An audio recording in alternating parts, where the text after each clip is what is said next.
Hello, അപ്പോൾ നമുക്കിന്ന് ഈ പേപ്പർ ക്ലിപ്പിനെ ഒന്ന് ക്യൂട്ടാക്കി മാറ്റിയാലോ? അപ്പം ഞാൻ അതിനിവിടെ യൂസ് ചെയ്തിരിക്കുന്ന ക്ലേ ആണ് കേട്ടോ. ഇത് നമുക്ക് വളരെ കുറച്ച് സമയം കൊണ്ട് ഭയങ്കര സിമ്പിളായിട്ട് പെട്ടെന്ന് ചെയ്തെടുക്കാൻ പറ്റുമേ. ഞാനൊരു ക്യാറ്റിൻ്റെ ഷേപ്പിലാണ് ചെയ്യാൻ ഉദ്ദേശിക്കുന്നത്. അതിന് വേണ്ടിയിട്ട് നമ്മൾ കുറച്ച് ക്ലേ ആദ്യമേ എടുത്തിട്ട് നമുക്ക് ഒന്ന് റൗണ്ട് ആക്കിയിട്ട് ആ ഒരു ഷേപ്പിൽ കൊണ്ടുവരാം, വീഡിയോയിൽ കാണുന്നത് പോലെ. അപ്പോൾ നമുക്ക് ഈ ഒരു ഷേപ്പിൽ കിട്ടും. ഇനി നമുക്ക് ക്യാറ്റിന് 2 ചെവി വേണ്ട. അപ്പം ചെവിക്ക് വേണ്ടിയിട്ട് കുറച്ച് ക്ലേ എടുത്തിട്ട് നമുക്ക് ഈ ഒരു ഷേപ്പിൽ ചെവിയുടെയൊക്കെ ഷേപ്പിലൊന്നും ആക്കിയിട്ട് നമുക്ക് അതിലേക്ക് അറ്റാച്ച് ചെയ്ത് കൊടുക്കണം. അപ്പോൾ ഞാനിവിടെ നമ്മുടെ ക്യാറ്റിൻ്റെ 2 ചെവിയും ഇവിടെ അറ്റാച്ച് ചെയ്ത് കൊടുക്കുന്നുണ്ട്.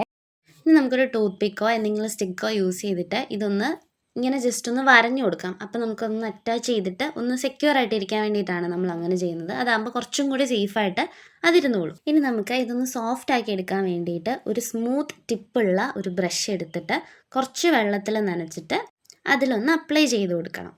അതിനെ മൊത്തം ഭാഗത്ത് നമ്മൾ ആ വെള്ളം എത്തിക്കാനായിട്ട് ശ്രദ്ധിക്കണം. മെയിനായിട്ട് നമ്മൾ എടുക്കുന്ന ബ്രഷിൻ്റെ ടിപ്പ് എന്ന് പറയുന്നത് സ്മൂത്ത് ആൻഡ് സോഫ്റ്റ് ആയിരിക്കണം. എന്നാൽ മാത്രമേ നമുക്ക് പെർഫെക്റ്റ് ആയിട്ട് അത് കിട്ടുകയുള്ളൂ കേട്ടോ. ഇനി ബ്രഷിന് പകരം നമുക്ക് കൈ വേണമെങ്കിലും യൂസ് ചെയ്തിട്ട് ഇത് ചെയ്യാമേ. ഇനി നമ്മുടെ നെക്സ്റ്റ് സ്റ്റെപ്പ് എന്ന് പറയുന്നത് നമ്മുടെ പേപ്പർ ക്ലിപ്പ് എടുത്തിട്ട് അതിൽ അറ്റാച്ച് ചെയ്ത് കൊടുക്കുക എന്നുള്ളതാണ്. ക്ലേ മോഡലിൻ്റെ കറക്റ്റ് സെൻറ്ററിലായിട്ട് നമുക്ക് പേപ്പർ ക്ലിപ്പ് ഇൻസേർട്ട് ചെയ്ത് കൊടുക്കാവുന്നതാണ്. അപ്പം നമ്മുടെ ക്ലേ വെച്ചിട്ടുള്ള പരിപാടി ഇത്രേ ഉള്ളൂ. നമുക്കിനി ഇതൊന്ന് ക്യൂട്ട് ആക്കണ്ടേ പെയിൻ്റൊക്കെ അടിച്ചിട്ട്. അപ്പോൾ നമുക്കിതൊന്ന് ഡ്രൈ ആക്കിയിട്ട് പെയിൻറ്റും കൂടെ ചെയ്യുന്നത് കാണാമേ. അപ്പം ഞാൻ നമ്മുടെ ക്ലേ ഒന്ന് ഉണങ്ങാനായിട്ട് വെച്ചതിന് ശേഷം എടുത്തിട്ട് ഞാൻ പെയിൻറ്റ് അടിച്ചു കൊടുക്കുന്നതിന് ഞാനിവിടെ വൈറ്റ് കളർ പെയിൻ്റ് ആണ് കേട്ടോ അടിച്ചു കൊടുത്തിട്ടുള്ളത്. പിന്നെ ഏത് കളറാണ് നിങ്ങൾ കൊടുക്കുന്നതെന്നുണ്ടെങ്കിലും അതിന് ബേസ് ആയിട്ട് ക്ലേ ചെയ്യുമ്പോൾ വൈറ്റ് കൊടുത്താൽ കുറച്ചും കൂടി ബെറ്റർ ആയിട്ട് എനിക്ക് ഫീൽ ചെയ്തിട്ടുണ്ട്. പിന്നെ പെയിൻ്റൊക്കെ അടിച്ചിട്ട് നന്നായിട്ട് ഉണങ്ങിയതിന് ശേഷം നമ്മൾ ഫെവിക്കോളിൽ കുറച്ച് വെള്ളം ആഡ് ചെയ്തിട്ട് ഒന്ന് ലൂസ് കൺസിസ്റ്റൻസി ആക്കിയിട്ട് തേച്ച് കൊടുക്കുകയാണെങ്കിൽ കുറച്ചും കൂടി ഒരു ഗ്ലോസി ഞാൻ എടുക്കാനായിട്ട് വിട്ടുപോയതാണ്. അപ്പോൾ നിങ്ങൾ ചെയ്യുമ്പം അങ്ങനെയും കൂടി ചെയ്തിട്ട് റെഡിയാക്കി എടുക്കണേ.